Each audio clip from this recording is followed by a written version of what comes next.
people that kind of embody these spirits, these themes. One obviously is Chani, how she's able to galvanize the people, where even though she doesn't have a regal title, they sense that, yeah, like she is our princess. She is Mm-hmm. amongst the people, for the people. I would draw akin to her with Padme, when she's Senator Amidala versus when she's the Queen. The next person that I think exudes this is the Reverend Mother Mayaham. I know that this is one of CJ's favorite characters. She, Oh man, I can't wait to get to her, man. she, I can't wait. she's one of CJ's. I can't wait. I can't wait. She's definitely one of CJ's favorites. Um, Can't I wait. think the fact that how she's able to be a puppet master, and the fact Mm-hmm. that throughout the movie they demonstrate that they have this power within, this supernatural ability, and it's Mm-hmm. not lost upon the audience that it's called the voice, where it literally changes into some type of like shrill, causing fear, imposing dominance, and that power also allows them to manipulate. But the fact that they use their words in order to maneuver strategically, mind you, through these different alleyways is very on point for this movie. And then last but definitely not least, you have Fayed Ratha. I think Fade Fayed Ratha, Rotha, yeah, yes, my yeah. man. That's one of my legitimate Yeah, favorites. I Yes. think the fact that and bear with me, I'll probably mispronounce their names because I know their names are actually either Arabic or they're Hindu or Hebrew. So just bear with me. But this guy, he is sadistic. Obviously, he is just a bad man, psychotic, sociopath, all of that. But um, I would argue that he is a bootstraps, pull yourself up, self-made individual by the fact that he has his own cult. They idolize him. Mm-hmm. He's charismatic to them. He is a Mm-hmm. deviant, but he's proud of who he is. He is the younger nephew. His bigger brother, played by David Baptiste, the Beast. This guy is imposing on his own, but that doesn't stop him. Like, he lets him know, he checks him from the rip, like, yo, not only am I taking your title, I'm taking your job, I can do it better than you. I should have been Mm-hmm. in the starting lineup, but we deferred to you due to you being born first. And then when he's actually, shown and proven, um, you know, David is just pushed to the background. The beast is just pushed to the background. So that also Yep. exudes that whole, belief and commitment in yourself to get the job done. Yeah, absolutely. I mean, so first those three characters, and I almost thought you were gonna go Chani, the lady that I'm gonna call old lady Benny Gesserit. And then I thought you were gonna Guys, go Helen. Jessica, Lady Jessica on the third part. Nah. Thank you for saying that. I thought you were gonna I thought you were gonna go Lady Jessica on the third one. But I think like that's another great thing about the way that this movie is constructed. It gives you these complex real female characters that jump off the screen and have their own agenda and their own agency, and it works in the context of the movie. Chani, I think what Zendaya does so much, she does so much with her Mm. eyes and her face without talking in this movie, and I'm going to get to that a little bit later. That I love, and I would say it's interesting. You compared her with Padme. I would also say she can almost acts as a stand-in for Princess Leia, Mm. who you don't know when you're first watching those first three movies. You don't know that she's actually the daughter Mm. of a queen. She's a rebel and a freedom fighter. But even that, there's something still regal about Mm. her. You know what I mean?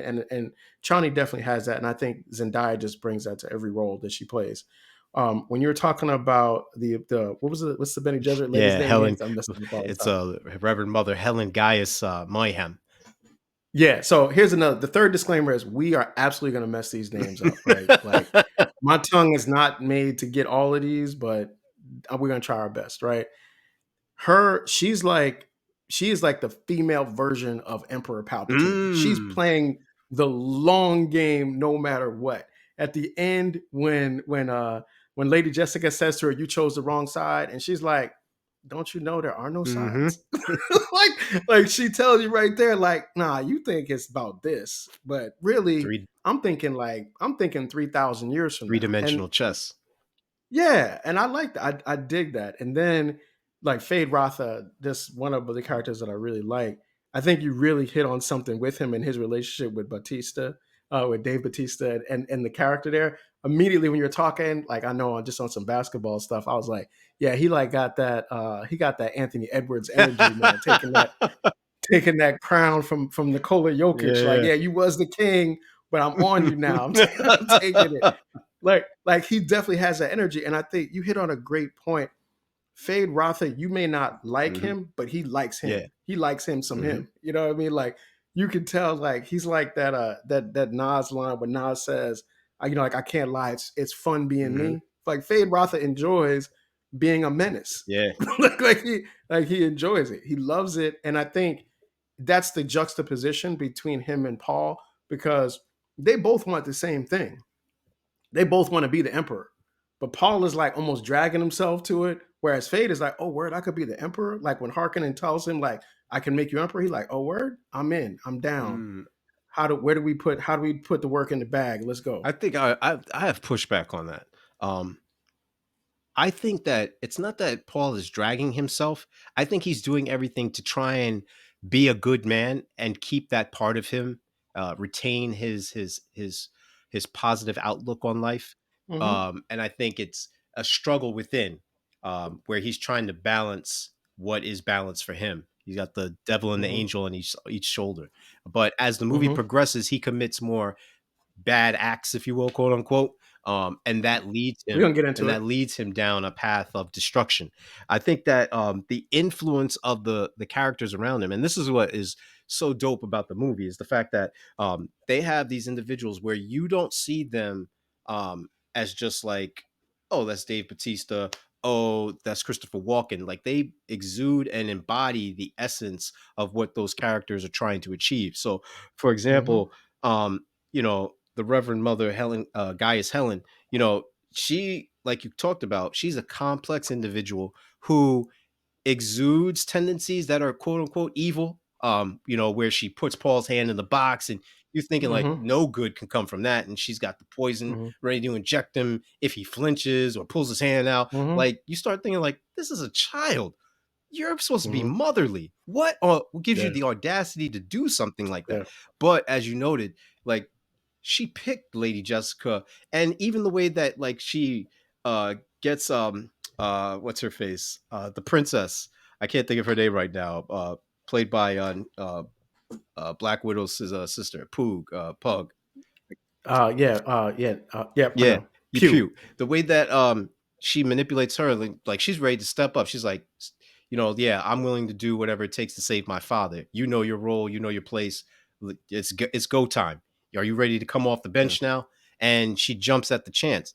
But that shows how prepared she was in order to get things in motion. She foresaw that there was the possibility that she would need her at a later date. There was no reference to Yeah. her in the first part of the movie.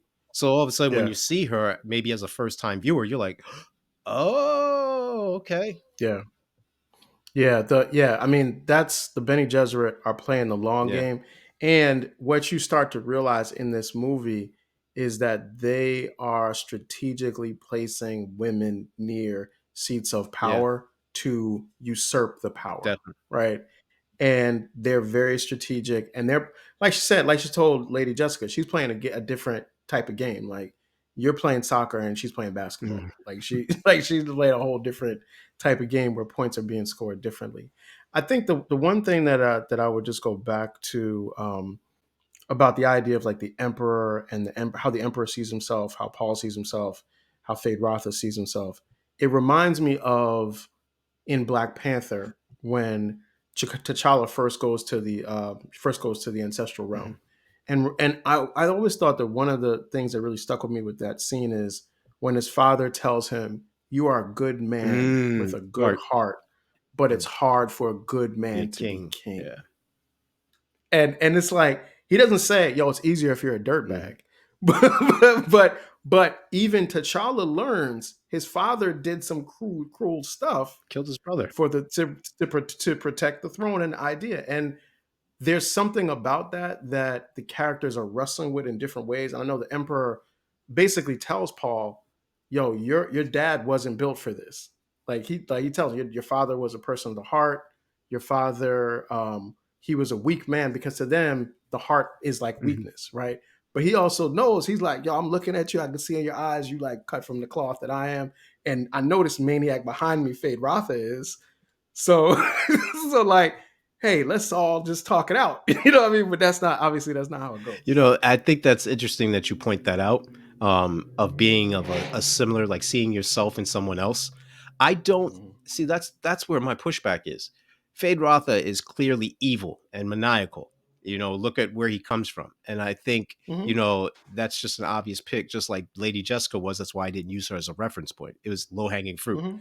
But with respect to the contrast with Paul, it's like, no, he is the one, but he's the one because he can be strategic, he can be surgical, he can actually play the long game as well. He can balance the two houses. He can take the best of them, make it his own, form a new path altogether. So instead of going left or right, he goes straight.